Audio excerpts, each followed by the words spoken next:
Hey, hey, hey, hey. Hello. All righty. So I'm Lily Mae. Of course, you know I'm Lily Mae. And so tonight, yes, it is nighttime, but it's not late. It's 8 o'clock. Not going to talk with you very, very long. I'm probably going to give you about 10 minutes. But what we're going to talk about is a concept of the struggle is real. And so the struggle is real focuses on burnout. But in order to understand burnout and the importance of self-care, you have to understand the cycle. You have to understand the cycle of stress, which leads to burnout. And burnout can lead to other things if the appropriate self-care intervention strategies and techniques aren't taken. So if this is your first time watching a live with me, put up the number one. If this is your second time, give me some deuces. And if you've been rocking with me for 3 or more lives, wave. All right. So definitely share the live because I'm going to try to give you some valuable information. I want to give you information that you can use, but I also want to give you information from within my scope of practice and from within practical application and things of that nature. And I also will try my hardest to provide you with scholarly resources in the comments so that you know a little bit about what we're doing and where the information is coming from. All right, so when we think about burnout, right, we think about being tired. Most of the times we think about people getting burned out on their jobs, but the reality is you can get burnt out in your everyday life. And so stress, and this is the part that's the most important to understand, stress is the precursor to burnout. Now, stress can come from a myriad of different things. Stress can come from your job. Stress can come from your home. Stress can come from your children. Stress can come from your significant other. Stress can come from your friends. Stress can come from your family. Stress can come from yourself. But we have to define stress. And so when we define stress, stress is over engagement. Stress is over engagement, overextending yourself, always doing, and never relaxing. And so basically what happens is when you over engage yourself, your emotions are overreactive, and it kind of mirrors anxiety or hyperactivity. Now, I don't want you guys to jump back and say, oh my God, I got anxiety. That's not what I'm saying. Or your child is hyperactive, so, oh, my baby's stressed. That's not what I'm saying. What you need to focus on the fact that stress is the over engagement. So if you find yourself always moving and you're always doing this and you're always doing that and you're overextending yourself, you might be stressed. And stress and stressors will lead to burnout. But let's just focus on the idea of stress right now. So stress is the stimulus. Stress is the stimulus, and we know that stimuli is something that what kind of catalyzes, kind of motivates something. So stress is the stimulus, which leads to burnout as the behavior. So one of the things we have to focus on is how do we decrease our stresses? And that's the tough part, because a lot of times we don't realize that our stressors are often things that we can control by learning how to not try to control things around us. And so once again, we go back to the definition of stress. Stress is over engagement. Okay, what is engagement? Engagement is activity. Engagement is doing.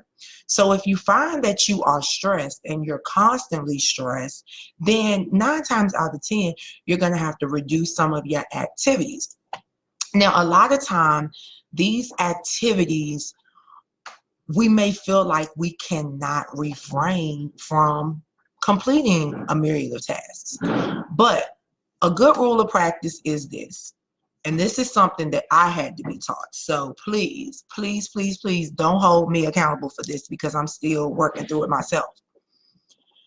But if the task does not directly impact you, your well-being, or the well-being of somebody that you are legally responsible for, you're going to have to kind of weigh it out.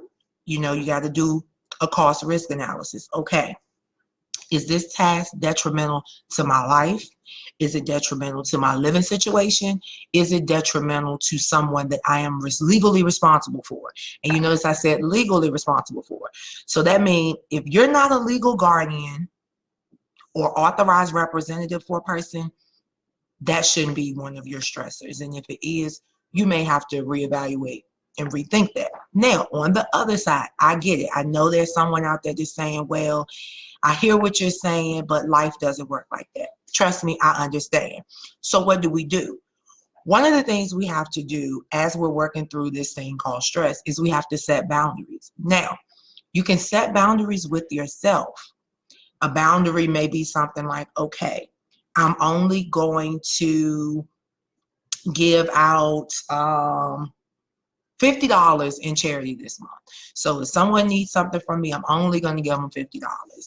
Or I'm only going to go to the mall, or I'm only going to take them to the mall 3 times this month instead of 23 times. And so when you set boundaries, that's when you start to control your environment, because a lot of our stressors come from our inability to control our level of engagement within our environment.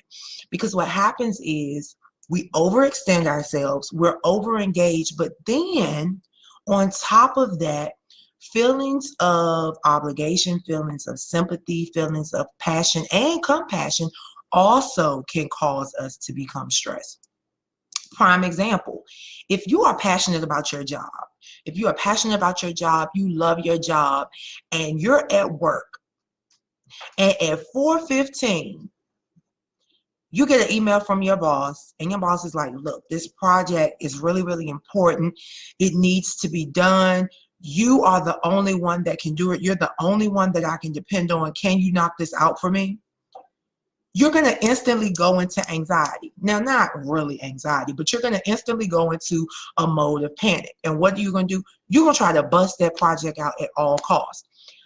Now, a part of the strategy that people generally use to get you to do what they want to do and to use that control mechanism over your mind is adding in the component of positive affirmations. You are able to handle it. You are the only one that can get it done. You get what I'm saying?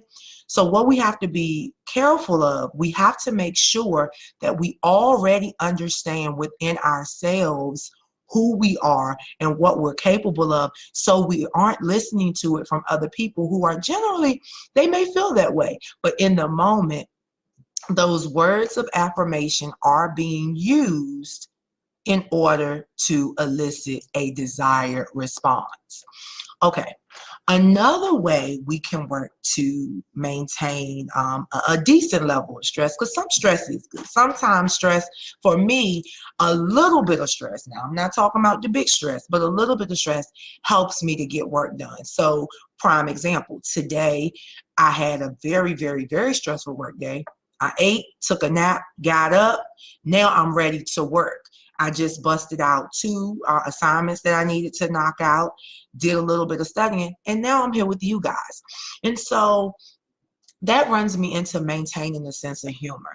So even though I'm talking about something with you guys that is extremely important, and stress is something that it's inevitable, it's everywhere, I still have to maintain a certain sense of humor so that you don't get overwhelmed and I don't get overwhelmed with the information at hand. So it's one thing to talk about it, but we have to live it. So I can give you this information. I work with it every day in practice, and also it's something that I'm working through myself. So, hey, let's keep it moving. All right. And finally, another way that we can work towards eliminating stresses is having a plan for our work-life balance. Now, we know that we all have to work. Now, some of you have the luxury to not work. We all have to pay bills. Some of you have the luxury of not having to pay bills. We all have to go to the doctor. We all have to try to take care of ourselves. We all have to exercise. Some of you don't have to exercise. Hey, I have to exercise. But the reality is that you need a good balance across the board. So that's work, family, friends, financial, everything. Now, when you have that balance and when you start to balance off some things, you'll feel a lot different. Now, full disclosure, a couple of weeks ago, I had to do a self-assessment wheel. And so I was working on my self-assessment wheel, and my wheel was so out of whack. I mean, my wheel was so out of whack. But what I learned was that everything that was relative to external stimuli, everything that was relative to social, charitable, and I think it was spiritual and intellectual, oh, my wheel was colored all the way in. But when it came to emotional and psychological and financial, oh, my wheel was almost gone. And that was the first time that I had to accept that my balance is all out of whack. And the reason that I'm tired and the reason that I'm stressed and the reason that I am in burnout, and when we talk about burnout, we'll talk about the stages of burnout. But and the reason I've led there is because the majority of my stressors are outside of my environment. So for me, I have to learn to focus more on my environment. And in focusing more on my environment, I will be able to maintain balance. And balance is very, very important and essential.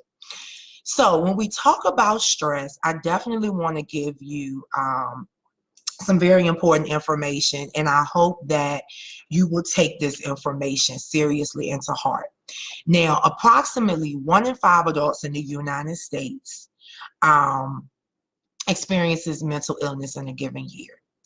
This is one of the things you have to understand because there is such a huge stigma associated with mental illness. Now, in the field, we call it behavioral health because that's what it is. And so one of the things that I think is very, very important to understand is that mental illness doesn't have to be chronic. You can have an acute onset of a mental illness. You can have an acute onset of depression. Okay? And that is referenced as major depressive disorder. It can be a single unspecified episode. It can be major depressive disorder, single mild, single moderate, single severe with or without psychotic features. It depends. But if you are feeling that way, you definitely want to consult with somebody. Now, I have to help you understand this. There are a lot of individuals out here. We have coaches for everything. We have counselors for everything. But I need you to understand something, and I need you to really understand this as you seek help. When you're feeling this way, you need to talk with someone who is a licensed, not qualified, licensed mental health professional. The acronym is L for licensed, MHP. These are individuals who have had to practice 3,000 or more hours, depending on what state that they're getting licensed in or that they're licensed in. They have to practice 3,000 or more hours under the supervision of a licensed mental health professional, okay? Those are the only individuals that can truly provide you with an adequate assessment, evaluation, diagnosis, treatment, and intervention strategies. Now, sometimes you might talk to someone that's a LMHPS. That means supervisee. Hello, that means someone that is working towards full licensure. And what happens is while you're working towards full licensure, you do things called practicum and internship. And in practicum and internship and supervision, you obtain, now in Virginia, we have to get 3,400 hours. So it's a little bit different. But I need you guys to understand, I know there are people out here who are, helping. They're doing things called mental health skill building, intensive in-home and therapeutic day treatment.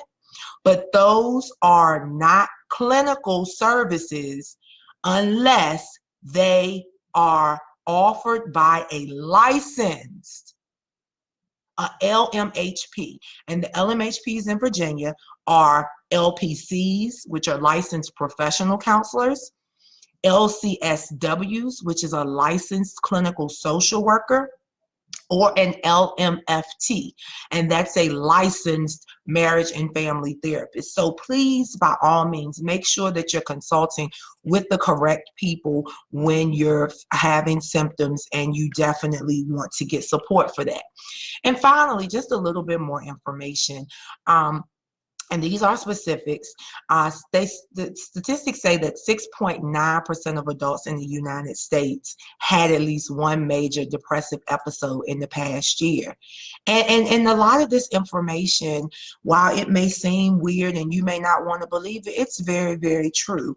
On a daily basis, I come across a great array of individuals who are suffering from depression and really don't even know it, because for so long, particularly in African American and Hispanic communities, those are the things that we do not discuss.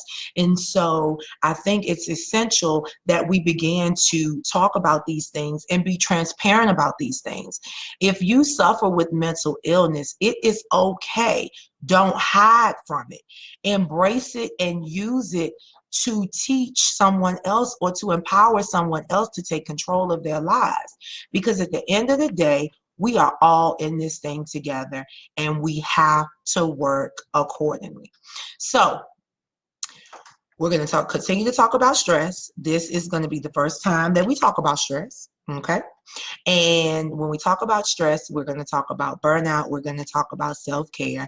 But this is the beginning of the series, so I definitely wanted to make sure that I defined stress for you. And I wanted to make sure that you understood what stress was, the definition of stress, and things of that nature. Now, here's the fun part. If you find yourself in need of someone to talk to, or you want to attach yourself to a group of individuals who are working effortlessly to be transparent and to work through their stresses and stressors together, please, please, please, by all means, check out the Road Less Traveled Body Confidence Movement. And the link is in the caption. And so what you'll find is you'll find a group of women, and we have men also. So guys, please don't suffer in silence. Please, chit chat with us. Please don't suffer in silence. But definitely check out the Road Less Travel Body Confidence Movement. We are operating in love, off of faith, and in fellowship. And so we definitely want you to come aboard and learn about the journey on the road less traveled, because it is a journey. All of us are undergoing our own transformations. And the thing you have to learn is that as you transform and as you eliminate stresses from your life, it's going to require you to change some things. It doesn't mean that you're changing who you are, but in essence you are, because in order to truly transform, sometimes you have to change your environment. Sometimes you have to cut off negative attachments. Sometimes you have to cut off attachments that have outgrown you. And so with that being stated, I definitely invite you to join us on the Road Less Travel. Please click the link in the caption, and I look forward to talking to you on the next go round.